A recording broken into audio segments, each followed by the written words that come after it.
আমাদের করা কিছু প্রশ্নের কারণে মানুষ বিব্রত অবস্থায় পড়ে এবং এই প্রশ্নগুলো করা চরম অভদ্রতার পরিচয় বহন করে। এক নম্বর হলো, আপনার বেতন কত? এই প্রশ্নটা যে কোনো মানুষকে করলে সে বিব্রত অবস্থায় পড়ে। এটা এক ধরনের অভদ্র প্রশ্ন। দুই নম্বরে, বিয়ে করছেন না কেন? তৃতীয়ত, সন্তান নিচ্ছেন না কেন? নাম্বার 4, আপনি চিকন হয়ে যাচ্ছেন কেন? বা আপনি এত মোটা হয়ে যাচ্ছেন কেন? কি খাচ্ছেন?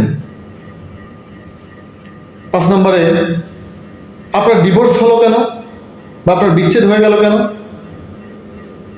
নাম্বার 6, আপনি ইনকাম শুরু করবেন কবে থেকে?